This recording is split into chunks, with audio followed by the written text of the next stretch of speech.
समाप्त होता है। अब आपसे मेरा सवाल, मैंने सवाल पूछा था कि मीठा मीठा गप गप और फीका फीका थू थू क्यों करने लगती है केजरीवाल की सरकार। गलती होती है तो एलजी याद आते हैं और अच्छा होता है तो क्यों केजरीवाल को क्रेडिट देते हैं?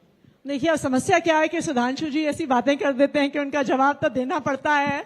अच्छा, सुधांशु जी की यह समस्या है कि चुनाव का पहला फेज तो उन्होंने शुरू किया कि हम भारत को विश्व गुरु बनाएंगे, हमने युवाओं को रोजगार दी, हमने 5 ट्रिलियन इकोनॉमी लेके आए। लेकिन सबको सच्चाई पता है, क्योंकि सिलेंडर तो सब खरीदते हैं। 5 ट्रिलियन मिला कि नहीं मिला, 1200 सिलेंडर तो हर महीने हमें खरीदना पड़ता है।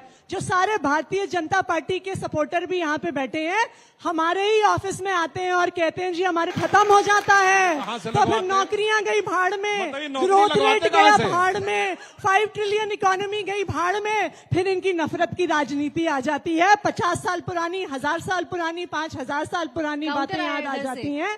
महिलाओं की सुरक्षा की बात करो, तभी तो चुनाव में लोग आपको वोट देंगे। देखिए सुधांशु जी, भारत का वोटर बहुत समझदार है। एक बार बेवकूफ बना दिया, दूसरी बार भी बेवकूफ बना दिया, तीसरी बार बेवकूफ बनने वाला नहीं है। अब देखिए, आप कह दो अब की बार 400 पार। एक सेकंड, मेरे सवाल का जवाब दे अब आप वो कहते हैं अब की बार 400 पार। अभी मैं कुछ डेटा देख रही थी आते हुए, तो हुआ एक तो वैसे जैसे घनश्याम जी ने बताया, पहले फेज के बाद तो इन्होंने कहना ही बंद कर दिया अब की बार 400 पार। हमने इनके कुछ पुराने नारे उठा के देखे।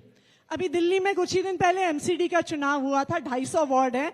इन्होंने कहा था अब की बार 200 पार, 100 तक भी नहीं पहुंचे थे। तो इनके नारे को बहुत सीरियसली मत लेना। मिजोरम में चुनाव हुआ था, 40 सीट हैं, इन्होंने कहा था अब की बार 21 पार। कितनी आई? 1 सीट आई मिजोरम के चुनाव में। तो इसलिए ये बिल्कुल साफ है कि अब खोखले नारे हैं भारतीय जनता पार्टी के पास। अगर नारे खोखले नहीं होते तो चुनाव से पहले हेमंत सोरेन को गिरफ्तार नहीं करते। मीठा मीठा फीका फीका थू थू। चुनाव से पहले अरविंद केजरीवाल को गिरफ्तार नहीं करते। चुनाव के समय कांग्रेस पार्टी का बैंक अकाउंट नहीं फ्रीज करते। ये लक्षण 400 पार के नहीं है। भारतीय जनता पार्टी 200 भी नहीं पार करने वाली है। अगर 400 पार होते तो अपने काम की बात करते। 400 पार होते तो 20 करोड़ रोजगार दे दिए होते। 400 पार होते तो देश का ये हाल नहीं होता। अब देखिए, आखिरी कुछ सेकंड बची है, मेरे सवाल का जवाब दे दीजिए, वरना राउंड में ऐसा लगेगा कि आप मेरे सवाल। देखिए, आप यहाँ पे दिल्ली वालों को बुला के पूछ लीजिए। हाँ। दिल्ली वाले आपको बताएंगे कि उनके बच्चों को अच्छे स्कूल मिले हैं। दिल्ली वाले आपको बताएंगे मोहल्ला क्लिनिक में अच्छा इलाज मिला है। दिल्ली वाले आपको बताएंगे 24 घंटे बिजली आती है, फ्री बिजली आती है। अब आपके साथी को समय देती हूँ। आपसे मैंने 2 सवाल पूछे थे घनश्याम जी, दोनों सवालों को बड़े चालाकी से टाल गए। यूपी के 2 लड़के लड़का रहे हैं, और कौन सी ऐसी एक सीट है जिस पर आपको फाइट नजर आ रही है बीजेपी से? बाकी तो आप जीत ही रहे। देखिए मैं अब की बार 400 पार जैसे जुमले नहीं गढ़ता। मैं नहीं कहता कि सारी सीटें जीत रहे हैं, मैं नहीं कहता कि सारी सीटों में पार है। लेकिन मैं ये उत्तर प्रदेश की हर बेटी से अपील करता हूं कि ब्रजभूषण शरण सिंह को हराना चाहिए। मैं उत्तर प्रदेश के हर किसान से अपील करता हूं कि अजय मिश्रा ट्रेनी, जिसका बेटा आज प्रचार कर रहा है, जिसने किसानों के ऊपर थार जीप चढ़ाई, उसको हराना चाहिए। मैं उत्तर प्रदेश में हर उस व्यक्ति से अपील करता हूं जिसके बच्चों को रोजगार नहीं मिला है और मुद्रा लोन का झूठा दिलासा दिया गया है, कि भारतीय जनता पार्टी को हराना चाहिए। अब आंकड़ों पे आते हैं कि जैसा सुधांशु जी ने कहा, सुधांशु जी बहुत प्रखर और विद्वान प्रवक्ता हैं, लेकिन वर्ल्ड इनइक्वालिटी लैब, जिसके Thomas Piketty, Nitin Bharti, Lucas Chancel, equality lab भैया चाइना स्पॉन्सर्ड है। सुन लीजिए, इक्वलिटी लैब चाइना स्पॉन्सर्ड है। सुन लीजिए, मैं किसी के बीच में नहीं बोल रहा था। वो कहती है और कि देश में 10,000 लोग ऐसे हैं जिनकी औसत संपत्ति 2,200 करोड़ है। आप ये बताइए, और इनके पास देश की कुल संपत्ति का 17% है। इसके अलावा 92,000 लोग ऐसे हैं जिनके पास, वैसे ये इक्वलिटी लैब के बाद भारत की संपत्ति का आंकड़ा कहां से? बीच में किसी के भी नहीं बोल रहा था। कुल संपत्ति का लगभग 25% है।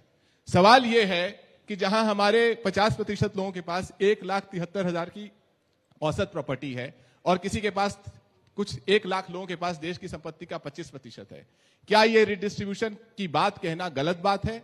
अगर गलत बात है तो कौन किसके साथ खड़ा है? ये वो लोग हैं जिन्होंने 16 लाख करोड़ माफ किया है। 16 लाख करोड़ साधारण रकम नहीं होती है। मैंने शुरू से कहा कि यहां पर बहुत सारे लोग भारतीय जनता पार्टी को वोट देते होंगे, लेकिन आप में से एक भी व्यक्ति, ऐसे एक व्यक्ति को नहीं जानता होगा जिसने भारतीय जनता पार्टी को 1 करोड़ का भी चंदा दिया हो, और इनको 13,000 करोड़ का चंदा मिला है। अब 1 मिनट तो ये बच गई। बिल्कुल मेरे सवाल का जवाब छूट गया। आपके 2 सवाल का सवाल जवाब यही है कि हम हर जगह पूरे उत्तर प्रदेश में इंडिया गठबंधन एकजुट होकर एकजुट मुद्दों पर चुनाव लड़ रहा है। इस मुद्दे पर कि युवाओं को रोजगार मिलना चाहिए, हम साथ में प्रेस कॉन्फ्रेंस कर चुके हैं, हम साथ में रैलियां भी करेंगे और हर जगह सिर्फ यही मुद्दे कहेंगे। भारतीय जनता पार्टी जिस मुद्दे पे भटकाना चाहे भटका सकती है, लेकिन उत्तर प्रदेश में पेपर लीक बंद होना चाहिए, उत्तर प्रदेश के युवाओं को रोजगार कब मिलना करेंगे? चाहिए। दूसरे चरण का चुनाव आ गया और कौन सी सीट है जिस पर बीजेपी के साथ फाइट है? 79 तो हर एक जीत ही में रहे, आपको क्या अखिलेश जी लगता कह है, चुके हैं। आपको क्या लगता है कि ब्रजभूषण शरण सिंह को अब तक टिकट क्यों नहीं दिया इन्होंने?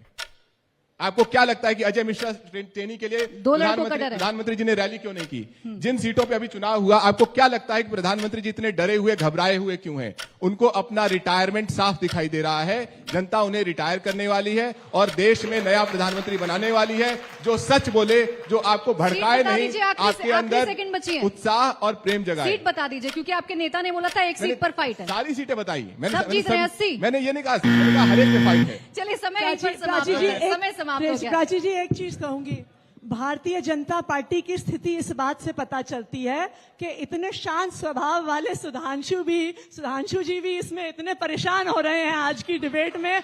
मैंने आज तक अच्छा चलिए, मुझे समाप्त करना है। अपने आशीष 10 साल से मैं राजनीति में हूँ, बहुत छोटा लंबे सा समय से respond करना रही चाहे हूँ। तो कर दीजिए। 10 सुधांशु जी, साल- फिर मुझे खत्म करना है। 10 साल में देखिए, मैं मैंने सुधांशु जी अब को सुन लेते आज हैं, तक आतिशी किसी जी। को डिस्टर्ब करते हुए ठीक है, नहीं ये देखा, बदलाव क्यों डिस्टर्ब आया व्यवहार करते में? हुए नहीं देखा, लेकिन आज बदलाव क्यों सुधांशु आया? जी भी अच्छा, जब परेशान आप हैं। विदाउट सोर्स गलत कोट कर रही थी, इसलिए मैं दर्शकों के ऊपर छोड़ता हूं, वो चेक कर सकते हैं। मैं सिर्फ एक बात कहना चाहूंगा भाई, यूपी में अखिलेश भैया तो लड़ने का तय नहीं कर पा रहे हैं।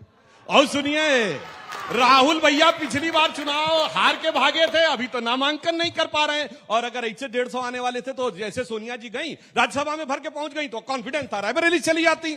मगर गिरते हैं शहसवार ही मैदान जंग में, वो क्या गिरेंगे जो घुटनों के बल चले। और समझिए साहब, ये वायरस बहुत घुस गया है दिमाग में। ठीक है, सुधांशु वायरस जी। के लिए वैक्सीन चाहिए, first dose, second dose, booster dose. तो first dose 2014, second dose 19, booster dose 24। अब देखिए, आरोप प्रत्यारोप तो चलता है कि आतिशी जी, माफी वायरस चाहूंगी के लिए आपसे। वैक्सीन मुझे वायरस सेशन के यहीं लिए खत्म करना वैक्सीन की होगा। बात कर आतिशी रहे जी, हैं। आप लोगों को तो मैं पूरा समय दे वायरस दूं ना। के लिए वैक्सीन की बात कर रहे हैं तो ये भी बता दीजिए कि कोविशील्ड पूरी दुनिया में सबसे महंगी भारत में मिली थी। अरे भैया, ये 50 तो- करोड़ का चंदा लिया था इन्होंने। अरे सुनिए, कोविशील्ड बनाने वालों से 50 करोड़ का चंदा अरे लिया ये तो था। कहते हैं समय वैक्सीन बचाने का जवाब दे फार्मूला दीजिए बांट दो, सुधांशु जी। जैसे वैक्सीन चूरन है। इनकी बुद्धि समझिए, कह रहे थे वैक्सीन का फार्मूला बांट दो। देखिए